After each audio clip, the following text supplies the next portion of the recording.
पिछले एपिसोड में you have ने अपने टैलेंट से जाइवेन को काफी इंप्रेस कर दिया था और फिर उसने डिसाइड किया था कि वो इसे थैंक्स एक्ट को ज्वाइन जरूर कराएगा। इसके बाद अगले सीन में हम देखते हैं कि यू हाव अपने रूम में सोल गाइड के बारे में सीख रहा था, तभी उसे दरवाजे के खटखटाने की आवाज सुनाई देती है। जिसके बाद हम देखते हैं कि वो वहाँ पर देखने के लिए आ गया था और फिर वो जैसे ही दरवाजे को खोलता है पूरी तरह से हैरान हो जाता है, क्योंकि इस समय काइतो इससे मिलने के लिए आया हुआ था, जिसका गेटअप भी पूरी तरह से चेंज हो गया था। इसके बाद हम देखते हैं कि वो तुरंत इसे अंदर आने के लिए इन्वाइट करता है और फिर उसे कहता है कि हम तो काफी टाइम से एक दूसरे से नहीं मिले। तब काइतो उससे पूछता है कि तुम क्या कर रहे थे, जिस पर यूहा कहता है कि मैं अभी कुछ समय पहले मिस्टर जाइवेन के साथ में सोल गाइड के बारे में सीख रहा था। तभी हम देखते हैं कि काइतो यहाँ के सोल गाइड को देखने लगता है और कहता है कि यहाँ के सोल गाइड तो सभी सोल गाइड से बहुत ही अच्छे हैं, जिनको कि इससे पहले मैंने देखा था। अब इसीलिए काइतो ने डिसाइड किया है कि वो इसके बारे में सीखने के लिए काफी मेहनत करेगा, जिस पर यूहा भी कहता है कि मैं भी करूंगा। लेकिन तभी वो काइतो से कहने लगता है कि आपने अभी बताया था कि आपका जन्म मिंगू सिटी में हुआ था, इसलिए क्या आप इसके बारे में मुझे और भी ज्यादा बता सकते हैं। जिसके बाद हम देखते हैं कि काइतो उसे अपने बारे में सब कुछ बताने के लिए रेडी हो गया था और इसलिए वो एक एक करके अपने लाइफ के सारे एक्सपीरियंस के बारे में बता देता है। तब इसके वजह से यूहा को पता चलता है कि काइतो तो असल में सन मून एम्पायर के रॉयल फैमिली का डिसेंडेंट है, जिसके बारे में जानकर वो भी पूरी तरह से हैरान हो गया था।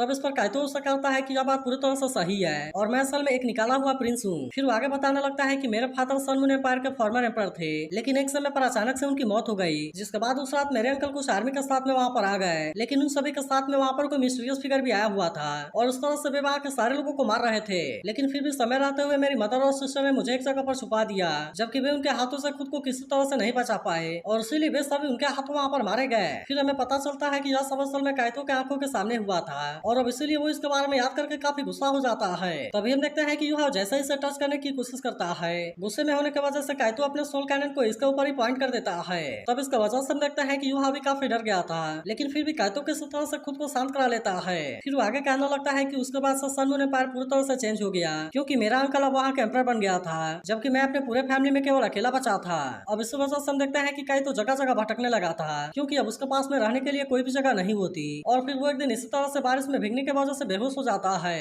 लेकिन हम देखते हैं कि मिस्टर फान ने वहाँ से उसे रेस्क्यू कर लिया था। अब इसी के बारे में याद करके वो गुस्से में कहता है कि मैं इसके बारे में कभी भी नहीं भूल सकता। जिसके बाद हम देखते हैं कि यूहा को भी इसके फीलिंग के बारे में समझ में आ रहा था, इसलिए वो काइतो से कहता है कि अभी तो हम बहुत ही वीक हैं, इसलिए अभी हमें ग्रो होने के लिए बहुत ही ज्यादा मेहनत करना पड़ेगा, जिसके बाद ही हम अपना बदला लेने के लिए क्वालिफाई हो पाएंगे। अब इतनी बात कहने के बाद वो काइतो से कहता है कि अगर मैं आपके लिए कुछ कर सकता हूँ तो फिर आप मुझे इसके बारे में जरूर बताओ। जिसके बाद काइतो कहने लगता है कि मैं अपना बदला किसी तरह से जरूर लूंगा, इसलिए बदला लेने के लिए 10 साल कोई ज्यादा टाइम नहीं है। और अब इतनी बात कहने के बाद वो काइतो से कहता है कि चलो हम एक साथ में मिलकर काम करेंगे और उस तरह से हम उनसे अपना बदला जरूर लेंगे। जिसके बाद हम देखते हैं कि यूहा भी इसमें इसका साथ देने के लिए रेडी हो गया था। इसके बाद अगले सीन में हम देखते हैं कि यूहा सोल गाइड के बारे में सीखने के लिए लैब के अंदर गया हुआ था, जहाँ पर अंदर जाने से पहले उसके आइडेंटिटी के बारे में वेरीफाई किया जाता है और फिर उसके बाद हम देखते हैं कि उसे वहाँ पर अंदर जाने दिया जाता है। मगर तभी हम देखते हैं कि यूहा को यहाँ पर कोई लड़की नजर आती है, जिसका नाम असल में तैंग्रिन था और वो यहाँ पर किसी सोल गाइड टूल को बनाने के लिए कोशिश कर रही थी। तब उसे देख यूहा उसके पास आता है, जहाँ पर हम देखते हैं कि काफी मेहनत करने के बाद भी तैंग्रिन इसमें कामयाब नहीं हो पाई थी।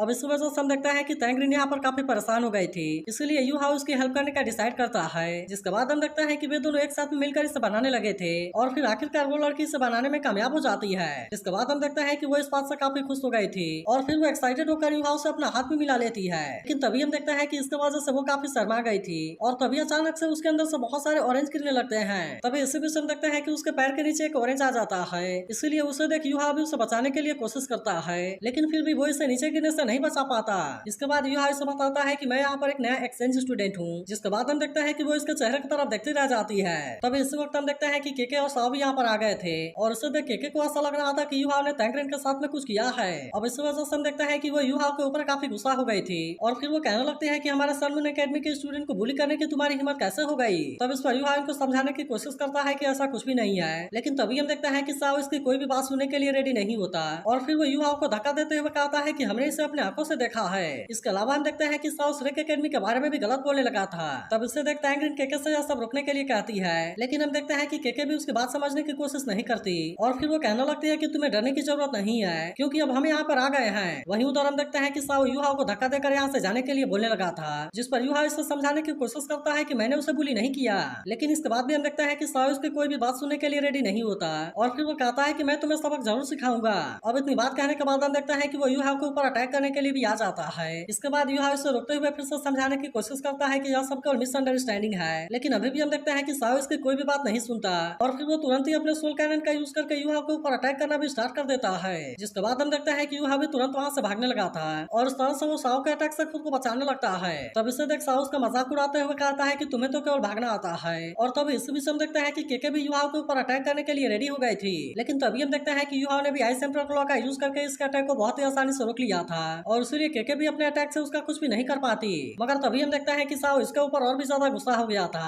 इसलिए वो और केके अपने बहुत सारे सोल कैनन का यूज करके यूहा के ऊपर अटैक करने के लिए रेडी हो गए थे। और उसी के साथ हम देखते हैं कि साओ यूहा को गालियां भी दे रहा था। तभी हम देखते हैं कि यूहा भी इनका सामना करने के लिए पूरी तरह से रेडी हो गया था और वो तुरंत ही अपने आइस प्लास का यूज करके केके को बहुत ही आसानी से हरा देता है। तब इसे देख साओ अपने बहुत सारे सोल कैनन का यूज करके यूहा के ऊपर अटैक करने की कोशिश करता है, लेकिन इसके बाद भी हम देखते हैं कि वो यूहा का कुछ भी नहीं कर पाता और तभी अचानक से यूहा इसके सामने आकर अपने पावर से उसे बहुत ही बुरे तरीके से इंजर्ड कर देता है, जिसकी वजह से कि साओ तुरंत यहाँ पर बेहोश हो गया था। तभी हम देखते हैं कि तैंगरिन भी यूहा को रोकने के लिए कोशिश करने लगती है, लेकिन अब उसके केवल आंख में देखते ही उसकी हालत पूरी तरह से खराब हो गई थी। जिसके बाद हम देखते हैं कि यूहा अटैक करने के लिए बहुत ही खतरनाक सोल स्किल का यूज करने के लिए रेडी हो गया था, जिसमें हम देखते हैं कि ड्रैगन की पावर शामिल होती है और फिर यूहा रूल द वर्ल्ड का यूज करके तैंगरिन के ऊपर अटैक करने के लिए आ गया था। मगर तभी हम देखते हैं कि मिस्टर जाइवेन बहुत ही सही समय पर यहाँ पर आ गया था और फिर वो यूहा से रुक जाने के लिए कहता है, जिसके बाद हम देखते हैं कि यूहा ने तैंगरिन के बिल्कुल सामने आकर अपने अटैक को रोक दिया था और इसीलिए इसे देख तैंगरिन की हालत भी खराब हो जाती है। तभी हम देखते हैं कि मिस्टर जाइवेन भी यूहा के लास्ट वाले मूव को देख काफी हैरान हो गया था और वो कहता है, क्या तुम्हें पता भी है कि अगर तुमने इसे नहीं रोका होता तो क्या हुआ होता। तभी यूहा सोचने लगता है कि रूल द वर्ल्ड मुझे मेरे मास्टर ने मरने से पहले सिखाया था, जो कि फिजिकल और मेंटल अटैक का परफेक्ट ब्लेंड है, इसलिए ये वाली स्किल तो सभी सोल स्किल से बहुत ही ज्यादा पावरफुल है और मुझे लगता है कि अगर मैंने इसका यूज करके तैंगरिन के ऊपर अटैक कर दिया होता तो उस कंडीशन में अगर उसके पास में 10 लाइफ भी होती तो वो इसका सामना करने के लिए कुछ भी नहीं कर पाती। तभी केके फिर से गुस्सा होते हुए कहने लगती है कि यूहा ने सबसे पहले तैंगरिन को बुली किया, लेकिन इस पर तैंगरिन मिस्टर जाइवेन से कहती है कि इसमें पूरी तरह से मेरी गलती है क्योंकि मैंने किसी को भी रोकने के लिए कोशिश नहीं किया। इसके बाद वो यूहा से सॉरी बोलते हुए कहती है कि मैंने असल में तुम्हें टारगेट नहीं किया था, बल्कि यह तो असल में केवल तुम्हारी मिसअंडरस्टैंडिंग थी। तभी हम देखते हैं कि मिस्टर जाइवेन यूहा से इसके बारे में पूछता है, जिस पर यूहा कहता है कि मैं तो केके और तैंगरिन को माफ कर दूंगा, लेकिन साओ ने बार बार मेरा इंसल्ट करने का कोशिश किया, इसीलिए मैं उसके ऊपर अटैक करने के लिए खुद को नहीं रोक पाया। अब इतनी बात कहने के बाद वो मिस्टर जाइवेन से कहता है कि आप साओ का इलाज करना शुरू कर दीजिए, क्योंकि अब उसे पूरी तरह से रिकवर होने में कम से कम आधे महीने जरूर लगेंगे। इसके बाद अगले सीन में हम देखते हैं कि जिंग होंगचो ने मिस्टर जाइवेन को अपने पास में बात करने के लिए बुलाया हुआ था, जहाँ पर वो कहने लगता है कि साओ तो रॉयल फैमिली से है और इसलिए रॉयल फैमिली चाहती है कि हम यूहाओ को उनके हाथों में हैंड ओवर कर दें, लेकिन हम देखते हैं कि मिस्टर जाइवेन ऐसा करने के लिए बिल्कुल भी रेडी नहीं होता, इसलिए वो जिंग होंगचेन से भी बोल देता है कि मैं यूहाओ को किसी भी तरह से हैंड ओवर नहीं करूंगा, बल्कि मैं इसके बारे में कोई और रास्ता खोज लूंगा। अब इतनी बात कहने के बाद हम देखते हैं कि मिस्टर जाइवेन यहाँ से जाने लगता है। तभी जिंग होंगचेन कहने लगता है कि मैं तुम्हें फिर से याद दिला देता हूँ, क्योंकि मुझे भी पता है कि यूहा बहुत ही टैलेंटेड है, लेकिन अफसोस की बात यह है कि वो श्रेक एकेडमी से है। मगर इसके बाद भी हम देखते हैं कि मिस्टर जाइवेन को इस बात से कोई भी मतलब नहीं होता और इसलिए वो इसके बारे में बिना कोई जवाब दिए यहाँ से चला जाता है। इसके बाद अगले सीन में हम देखते हैं कि केके और तैंगरिन यूहाओ के बाहर आने का वेट कर रहे थे, क्योंकि मिस्टर जाइवेन ने इससे सोल गाइड को टेस्ट करने के लिए यूहाओ को बाहर ले जाने के लिए बोला है। लेकिन तभी हम देखते हैं कि केके अभी भी यूहाओ के ऊपर काफी गुस्सा होती है और कहने लगती है कि अब तो उसने रॉयल फैमिली से भी पंगा ले लिया है, इसलिए मिस्टर जाइवेन ने उससे कुछ समय के लिए यहाँ से बाहर जाने के लिए कहा है। लेकिन तभी हम देखते हैं कि यूहाओ भी रेडी होकर यहाँ पर आ गया था, जिससे देखते ही तैंगरिन केके से शांत हो जाने के लिए कहती है और फिर वो यूहाओ से कहती है कि हमारा गोल जिंगयांग माउंटेन के जिंगयांग पीक के ऊपर जाना है और इसीलिए मैं उम्मीद करती हूँ कि हर कोई इसमें बहुत ही अच्छे से कोऑपरेट करेगा। तब इसके बारे में सुनकर यूहा भी इसके लिए पूरी तरह से रेडी हो गया था और फिर हम देखते हैं कि वो यहाँ से इनके साथ में जाने के लिए भी रेडी हो गया था, लेकिन अभी भी हम देखते हैं कि केके को यूहा से काफी जलन हो रही थी, जिससे देखते हैं ग्रीनू से कहती है कि अब बस भी करो। इसके बाद हम देखते हैं कि वे तीनों एक साथ में यहाँ से निकल गए थे और वे फ्लाई करते हुए जिंगयांग पीक की तरफ जाने लगे थे।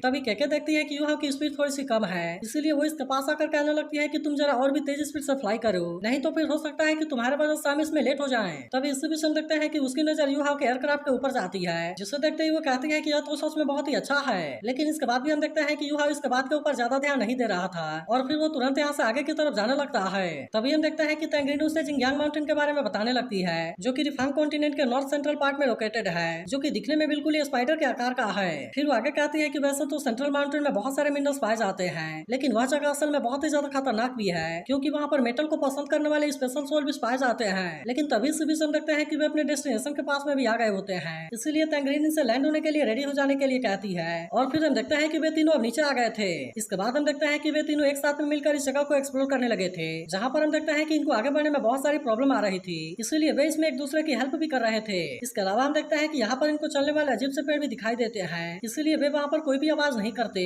और फिर हम देखते हैं कि वे किसी तरह से उनसे बचते हुए आगे आ गए थे। तभी तैंगरिन यूहा से कहने लगती है, टीचर ने बताया था कि लेवल 40 में पहुंचने के लिए अब तुम्हें केवल एक सोलिंग की जरूरत है, इसीलिए अगर यहाँ पर तुम्हारे लिए कोई सुटेबल सोल मिल गया तो फिर उसे पाने के लिए मैं और केके भी तुम्हारे तुम्हारी मदद जरूर करेंगे। तब इसके बारे में सुनकर युहा कहता है कि अगर ऐसा है तो मैं इसके लिए एडवांस में ही आपको थैंक यू कहता हूँ। और फिर वो कहता है कि इसके अलावा मैं तुम दोनों के लिए कुक भी करूंगा। तब इसके बारे में सुनते ही वे दोनों पूरी तरह से हैरान हो गए थे और फिर वे उससे पूछते हैं कि क्या तुम सच में कुक भी कर सकते हो। तब इस पर युहा भी इनसे कहता है कि हाँ तुमने सही सुना, क्योंकि मैं तो असल में एक ऑर्फन हूँ और इसीलिए जब मैं श्रेक एकेडमी में गया था तब वहाँ पर मैंने ग्रिल फिश को सेल करके अपना काम चलाया था। तब इसके बारे में सुनकर वे दोनों इसके साथ में और भी ज्यादा घुलने मिलने लगते हैं और केके कहने लगती है मुझे तो यकीन ही नहीं होता कि तुम्हारा ग्रिल फिश श्रेक एकेडमी में इतना ज्यादा फेमस है। लेकिन तभी हम देखते हैं कि इतने देर से चलते हुए पेंगुइन काफी थक गई थी, इसलिए वो इन दोनों से कहती है कि अब यहीं पर हम रेस्ट करेंगे। और फिर हम देखते हैं कि वो अपने किसी सोल गाइड का यूज करके बहुत ही आसानी से यहाँ पर एक टेंट को भी क्रिएट कर लेती है, जिसके अंदर सबसे पहले वही आराम करने के लिए चली गई थी। लेकिन तभी हम देखते हैं कि धीरे धीरे यहाँ पर रात हो जाती है, जहाँ पर सोते हुए पेंगुइन को बचपन की यादों का कोई सपना आने लगा था।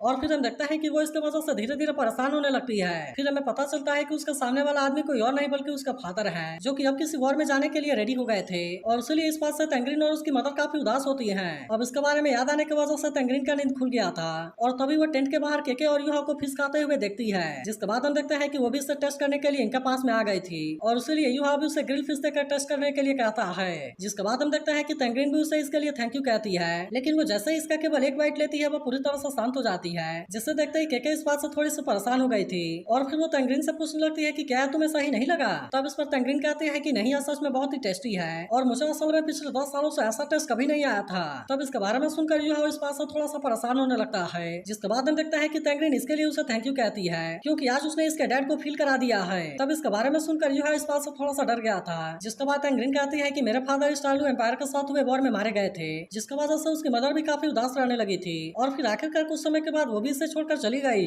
अब इतनी बात कहने के बाद पेंगुइन कहती है कि मैं भी एक ऑर्फन हूँ। तभी हम देखते हैं कि इसके बारे में सुनकर युहा भी इस बात से काफी उदास हो गया था और फिर उसे भी अपने मदर की काफी याद आने लगती है। वहीं हम देखते हैं कि केके भी इनके बारे में सोचकर काफी उदास हो गई थी, जहाँ पर हमें पता चलता है कि वो अभी वॉर से काफी डरती है। तभी पेंगुइन कहती है कि मैं कॉन्टिनेंट में होने वाले सभी वॉर को खत्म कर देना चाहती हूँ और यही चीज असल में मेरे लाइफ का मीनिंग है। जिसके बाद हम देखते हैं कि इसके बारे में सुनकर युहा भी इससे काफी इंप्रेस हो गया था। लेकिन तभी हम देखते हैं कि पेंगुइन अब असली काम के बारे में बात करने लगती है, क्योंकि यहाँ पर अब इनको आए हुए काफी टाइम हो गया था, इसलिए वो इनसे टेरेन डिटेक्शन सोल गाइड के बारे में बताने लगती है, जिससे कि वे इस पर टेस्ट करने के लिए यहाँ पर आए हुए हैं। इसके बाद वो बताने लगती है कि हम इसके अंदर बहुत ही आसानी से बैठ सकते हैं और फिर हम इसके कोर आरे की मदद से बहुत ही आसानी से इसे कंट्रोल कर सकते हैं। जिसके बाद हम देखते हैं कि इसे देख युहा भी काफी हैरान हो गया था और फिर वो कहता है कि यह तो बहुत ही एडवांस है। तभी पेंगुइन कहने लगती है कि इसका सबसे पहला काम सर्वाइवल है, इसीलिए इसका आर्मर बहुत ही मोटा है, जिसकी वजह से वो लेवल 6 वाले सोल मेंटर को भी बहुत ही आसानी से रोक सकता है। तब इसके बारे में सुनकर युहा कहने लगता है कि फाइनली मुझे समझ आ गया कि आखिरकार मास्टर मू इतना बड़ा रिस्क क्यों लेना चाहते थे। और फिर वो कहने लगता है कि मैं भी सनमू रॉयल सोल इंजीनियर एकेडमी में एंटर करने वाला हूँ, लेकिन मैं असल में केवल इनके साथ में कॉन्टेक्ट करने के लिए नहीं आया,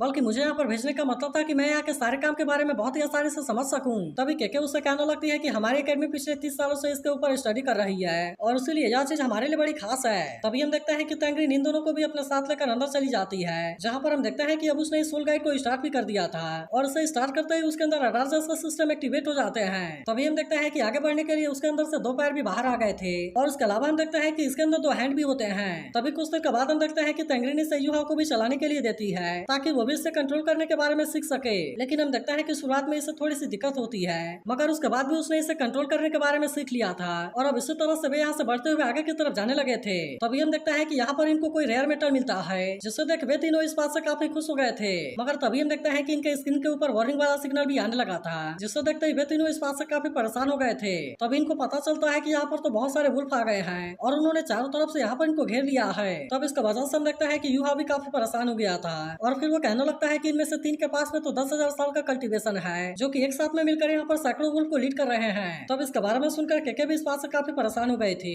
और फिर वो कहने लगती है कि शायद इसने गोल्डन वुल्फ किंग को भी इसके बारे में अलार्म कर दिया होगा। लेकिन हम देखते हैं कि युहा को गोल्डन वुल्फ किंग के बारे में पता नहीं होता, जिसके बाद पेंगुइन उसे बताने लगती है कि वो जिंगयांग माउंटेन का यूनिक सोल बीस्ट है और कुछ सालों तक प्रैक्टिस करके तुम भी वुल्फ किंग बन सकते हो। तभी टियानमेंग युहा से कहने लगता है कि उनमें से एक के पास में स्पिरिचुअल एट्रीब्यूट है, जिसके बाद हम देखते हैं कि युहा भी इसके बारे में पता लगाने के लिए अपने पावर का यूज करने लगता है। तो अगर एक्सप्लेनेशन अच्छी लगी हो तो इस वीडियो को लाइक और इस पर एक प्यारा सा कमेंट जरूर कर देना और अगर आप इसके अगले एपिसोड के लिए भी एक्साइटेड हो तो इसके बारे में कमेंट करके जरूर बताना।